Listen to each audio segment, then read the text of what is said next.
Saya tanya kepada ibu bapak sekalian dari mulia, apakah bapak ibu mau melanjutkan ini ke penegak hukum? Terjadi kebobrokan di lapangan terkait bantuan sosial. Lihat dari negara untuk menyokong para masyarakat prasejahtera malah disalahgunakan oleh orang-orang yang memegang jabatan.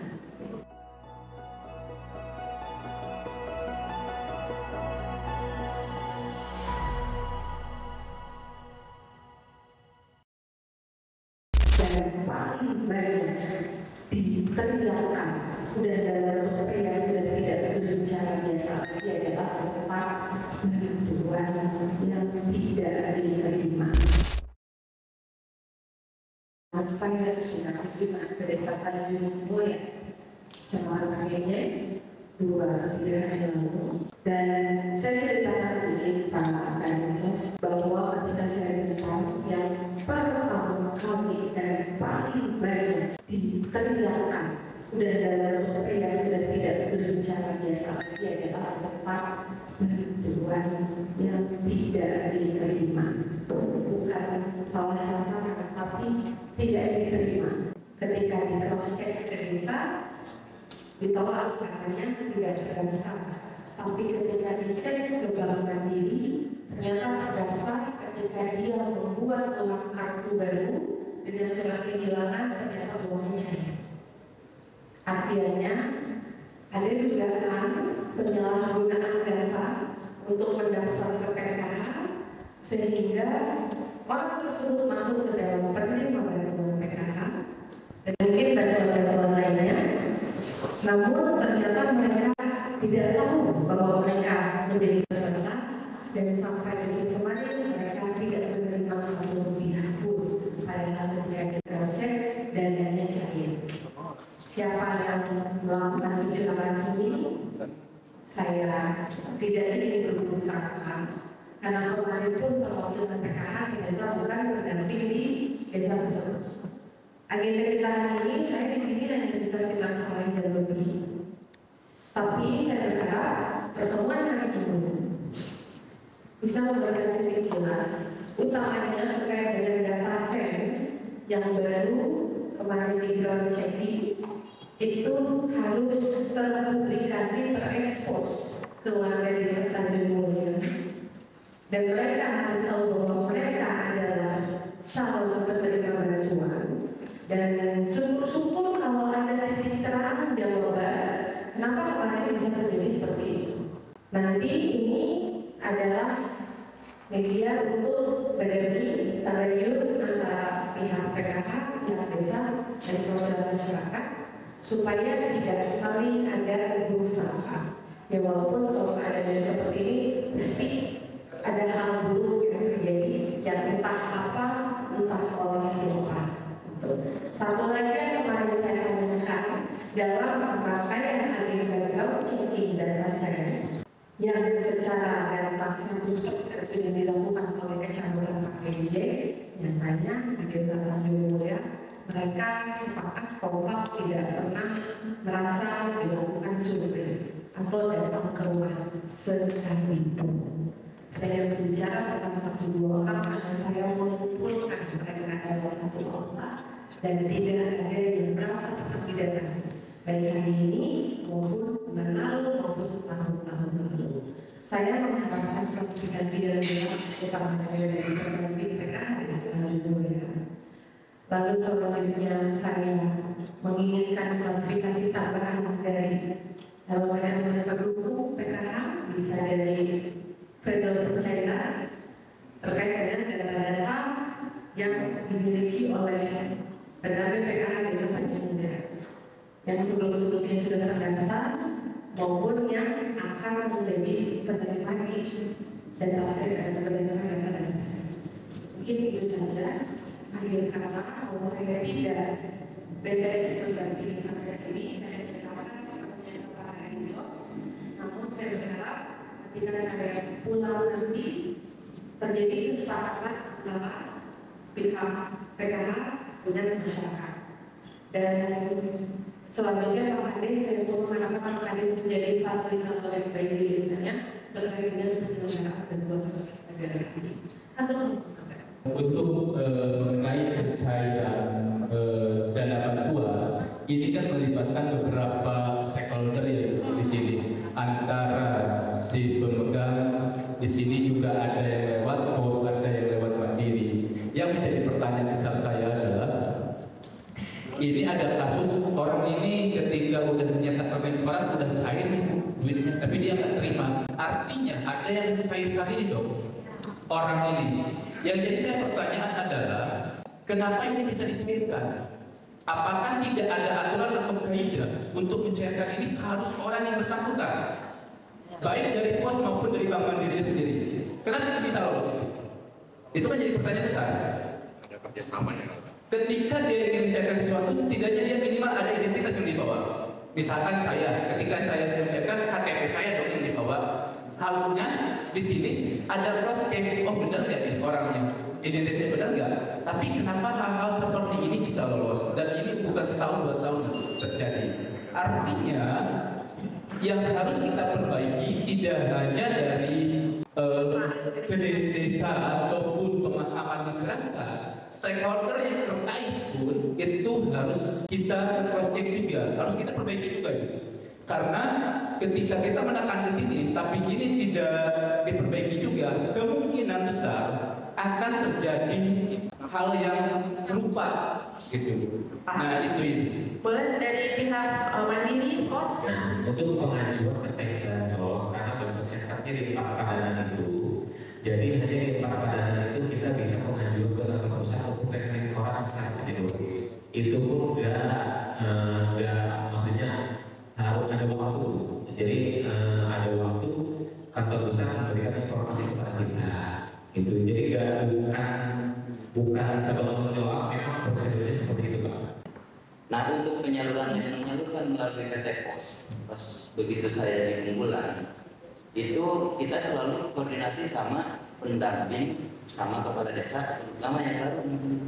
Jadi yang ke belakang saya belum tahu. Jadi sebelumnya saya memang di Ciklet, sempat tahu lah Pak Kadipos juga kalau penyaluran melalui kantor pos itu kita itu dikasih SP, surat panggilan. Nah nanti diambil sama orangnya. Jadi kalau untuk kecamatan Kakenjeng kita dibikin 3 titik karena memang penerimanya sangat banyak. Terus petugas kantor posnya kita sangat terbatas.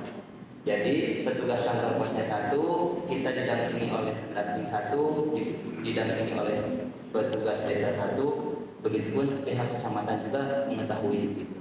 Jadi kantor pos menyalurkan tidak sendiri gitu. Jadi ada memang pendamping dari desa sama dari kecamatan juga mengetahui gitu.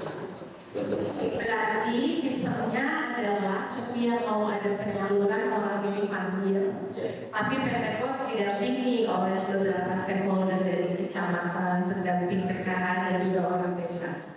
Sehingga harusnya manusia yang menerima ini ada secara fisik. Nah kalau untuk itu kita mengambil sistem itu harus satu persatu di foto kartu keluarganya atau KTP-nya baru bisa diberikan uangnya. Kalau misalkan ada fotokopi atau harus asli? Nah itu gini Bu, kalau di kampung itu biasanya ya selama ini saya menyalurkan bantuan. Jadi kalau membawa itu, kalau di aturan itu salah satu identitas harus ada yang asli. Jadi untuk membedakan yang asli sama yang bukan asli itu kakak itu sekarang sama karena udah barcode.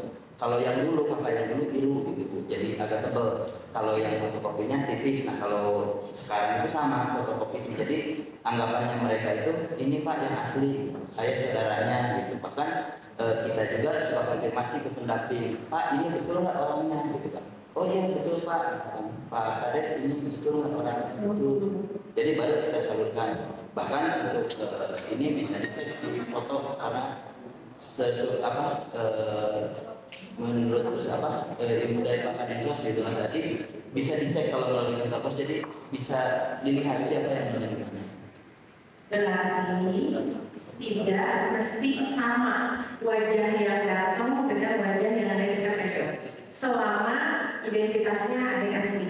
Ya, begitu. Jadi kita juga memang petugas kita juga agak tertekan juga gitu ya, karena memang banyak banyak gitu. Kalau untuk kecamatan Pakenjeng kita petugasnya satu, ya dibantu makanya dari pendamping sama dari desa, karena mereka kan yang mengetahui bahwa kebetulan orang tersebut itu betul orangnya.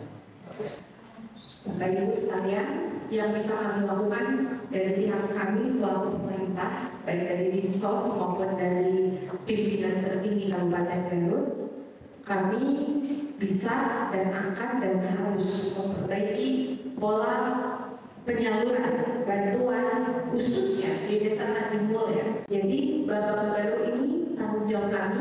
Babak Baru ini kami yang melindungi langsung, sehingga setiap siapapun yang memang secara validasi data sudah layak diberikan bantuan, itu kami kawal sampai akhir.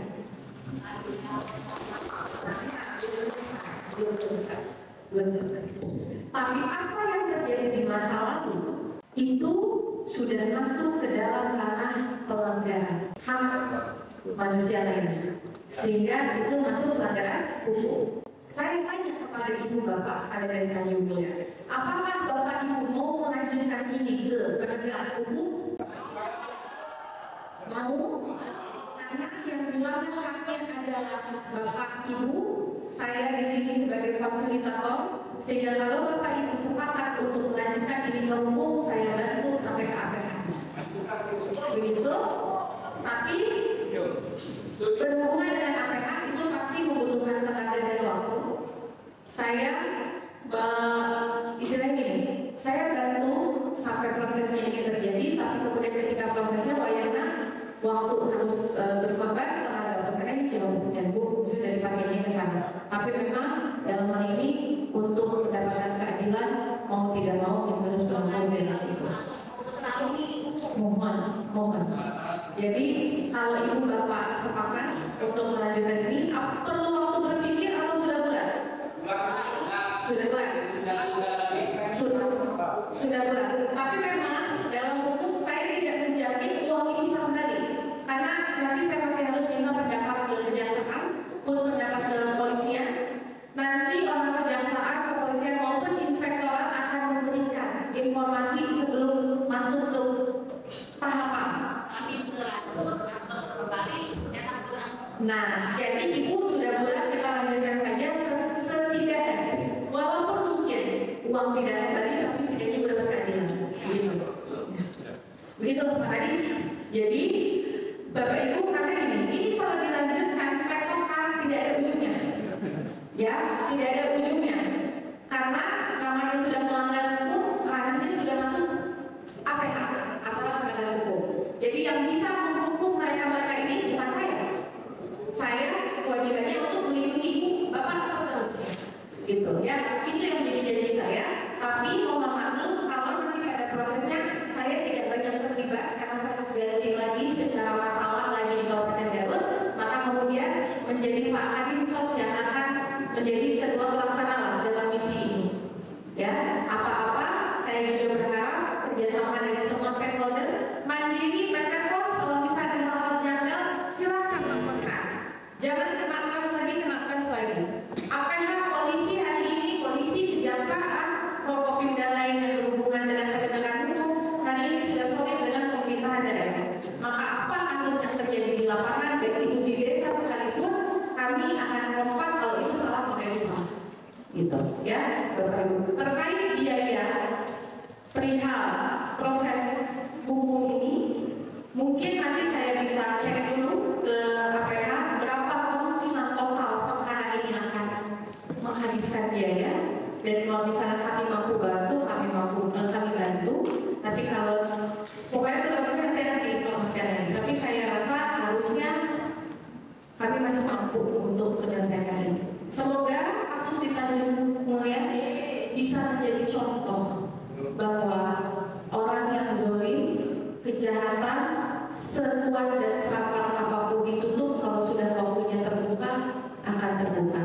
Dan ibu bapak, kesabaran ibu bapak hari ini alhamdulillah mendapatkan jalannya, ya. Mungkin takdir kita hari ini kemarin bertemu dan sekarang melanjutkan. Saya berharap kedepannya urusan kita semua lancar. Saya titip sekali kepada Dinsos